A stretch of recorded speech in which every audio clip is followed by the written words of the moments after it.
भैया एक बात बताओ, तुमने कभी सोचा है हमारे नेता लोग कितने अमीर हैं? हाँ बिल्कुल। अरे वो हमारे इलाके के नेताजी ना है।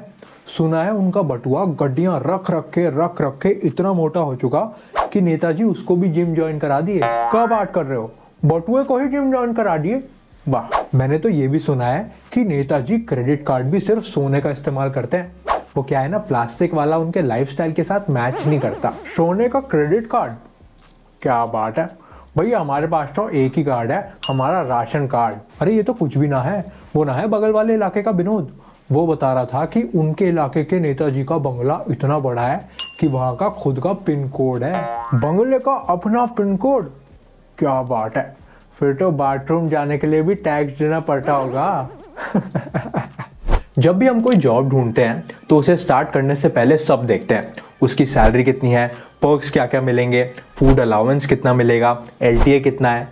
लेकिन आपने कभी ये सोचा है कि हमारे ये सो कॉल्ड सेवक यानी कि हमारे पॉलिटिशियंस जो हर बार इलेक्शन के टाइम पर कुर्ता पजामा डालकर हमसे वोट मांगने आ जाते हैं, आखिर ये कितना कमाते हैं, इन्हें सरकार की तरफ से क्या क्या बेनिफिट्स मिलते हैं, और आपका और मेरा यानी कि हम टैक्स पेयर्स का कितना पैसा इनकी जेबों में जाता है? ऐसा बिल्कुल इमीडिएट नहीं सोचे हैं, बट सोचेंगे। देखो, हमारे देश के एक बहुत ही रेप्यूटेड और रेस्पेक्टेड लीडर ने हमें बताया था, पढ़ाई लिखाई में ध्यान लगाओ, IAS बनो और देश को संभालो। लेकिन आज की वीडियो देखने के बाद आप कहोगे कि क्या फायदा, जब हमारे नेता बिना पढ़ाई लिखाई करे ही इतना पैसा कमा रहे हैं तो हम काहे इतनी पढ़ाई लिखाई करें भाई। बल्कि मैं तो कहता हूँ ये लाइन ही बदल दो। तो बेसिकली लाइन कुछ ऐसी होनी चाहिए कि पढ़ाई लिखाई छोड़ो, नेता वेता बन जाओ और तब एक्चुअली देश को संभालो। मजा आया। चलिए, अगर एमएलए यानी कि मेंबर ऑफ लेजिस्लेटिव असेंबली की बात करें तो देखिए, सबसे पहले तो हर स्टेट के एमएलए की सैलरी अलग अलग होती है। जैसे कि दिल्ली की अलग, आंध्र प्रदेश की अलग, महाराष्ट्र की अलग, और इसके अंदर भी अलग अलग कंपोनेंट्स होते हैं। जैसे कि अगर दिल्ली का एग्जांपल लिया जाए तो कुछ समय पहले दिल्ली के एमएलए की सैलरी 66% बढ़ा दी गई थी। आज की डेट में बेसिक सैलरी जो पहले 12,000 हुआ करती थी उसे बढ़ाकर सीधा 30,000 कर दिया गया है। कॉन्स्टिट्यूएंसी अलाउंस यानी कि जो एरिया एमएलए के अंडर आता है उसमें घूमने में, खाने पीने में, लोगों से इंटरेक्ट करने में, बेशक इन सब में खर्चा होता है और ये भी उन्हें प्रोवाइड किया जाता है। इस अलाउंस को 18,000 से बढ़ाकर सीधा 25,000 कर दिया गया है। इसके अलावा conveyance allowance, telephone allowance, secretarial allowance, इन सब को मिलाकर जहां एक एमएलए को पहले हर महीना 54,000 रुपीज़ मिलते थे, अब वही बढ़कर पूरे 90,000 दिए जाएंगे। और देखो, ये तो सिर्फ सैलरी है। इसके अलावा पूरी फैमिली को फ्री मेडिकल ट्रीटमेंट, रहने के लिए फुल्ली फर्निश्ड घर, ड्राइवर के साथ गाड़ी और हर साल पूरे परिवार सहित घूमने फिरने के लिए 1 लाख तक का ट्रैवल बिल्कुल मुफ्त में मिलता है। और आगे चलकर अगर कोई एमएलए मिनिस्टर वगैरह बन गया तो उसकी सैलरी और भी बढ़ जाती है। इनफैक्ट हर राज्य के सीएम को अपनी सैलरी के साथ साथ एक एमएलए की सैलरी भी मिलती है। बेसिकली हमारे देश का एक आम वोटर यानी कि जो लोग इन्हें वोट देकर नेता बनाते हैं वो तो दिन पे दिन गरीब होते जा रहे हैं और हमारे पॉलिटिशियंस और अमीर।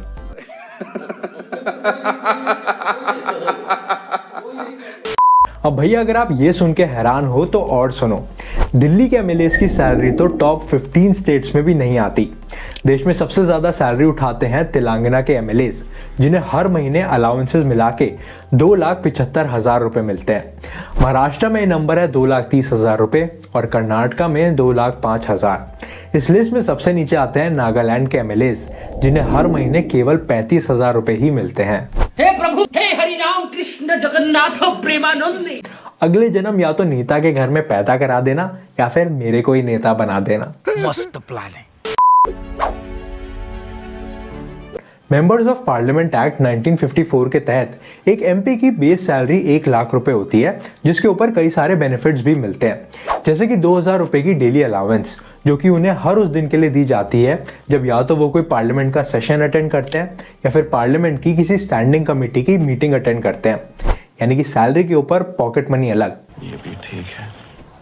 अच्छा, कमाल की बात यह है कि सारे पॉलिटिशियंस को सैलरी से ज़्यादा तो अलाउंसेस ही मिल जाते हैं और ये कोई छोटी लिस्ट नहीं है। एक एमपी को एक बंगला, गाड़ी और life time free medical benefits के अलावा 4 लाख रुपए तक का एयर ट्रैवल अलाउंस, 5,000 की रेलवे अलाउंस, 4,000 रुपए की वाटर अलाउंस, 4,000 की इलेक्ट्रिसिटी अलाउंस और पता नहीं क्या क्या। इनका बस चले तो सांस लेने की भी अलाउंस देने लगे। बेसिकली सब मिला जुला कर एक एमपी पर हर महीने लगभग 2,96,000 रुपए खर्च होते हैं, जिनमें से 1.5 लाख के तो अलाउंसेस ही चले जाते हैं।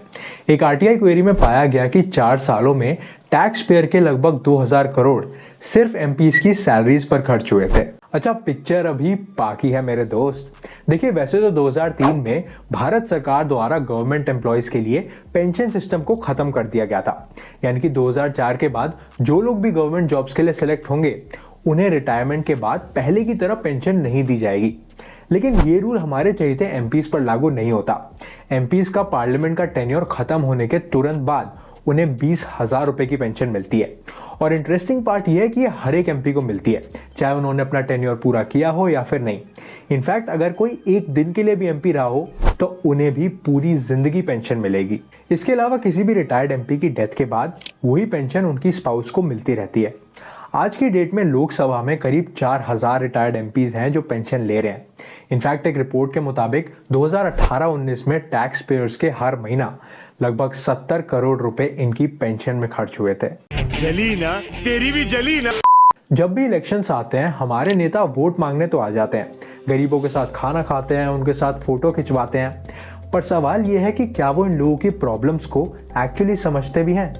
इंडिया टुडे की डेटा इंटेलिजेंस यूनिट ने 2019 में इलेक्ट हुए लोकसभा के एमपीज और एक एवरेज इंडियन यानी कि एक आम आदमी की एवरेज इनकम को कंपेयर किया और उसमें पाया गया कि हमारे नेता हमसे 1400 गुना ज्यादा अमीर हैं। भैया काम धंधा छोड़ो, रैली करो, प्रचार करो, विधायक वगैरह बनो, बहुत पैसा है इसमें। जलवा है हमारा। हमारे देश में प्राइम मिनिस्टर की सैलरी होती है 2 लाख रुपए पर महीना और क्योंकि पीएम भी पार्लियामेंट का हिस्सा है इसीलिए उन्हें भी 2,000 रुपए डेली अलाउंस के फॉर्म में दिए जाते हैं। यानी कि ज्यादा काम और ज्यादा रिस्पॉन्सिबिलिटीज दोनों होने के बावजूद भी चीफ मिनिस्टर तो छोड़ो, पीएम की सैलरी तो कई एमएलए से भी कम है। कोई सेंस है इस बात की? प्रेसिडेंट की सैलरी होती है 5 लाख रुपए और वाइस प्रेसिडेंट की 4 लाख। इसके अलावा फ्री हाउसिंग, ट्रैवल बेनिफिट्स और लाइफ टाइम के लिए मेडिकल का खर्चा मिलता है वो अलग। एक प्रेसिडेंट को प्रेसिडेंट्स एमोल्यूमेंट्स एंड पेंशन एक्ट 1951 के तहत रिटायर होने के बाद 1.5 लाख रुपए की पेंशन और लाइफ टाइम के लिए फुल्ली फर्निश्ड बंगला भी मिलता है। यानी कि एक बार अगर प्रेसिडेंट बन गए तो उसके बाद लाइफ जिंगा लाला। देखिए, प्रॉब्लम ये नहीं है कि इनकी सैलरी इतनी ज्यादा है। After all being a politician is a tough job. ये हमारे देश को चलाते हैं, इन पर बहुत सारी जिम्मेदारियां होती हैं।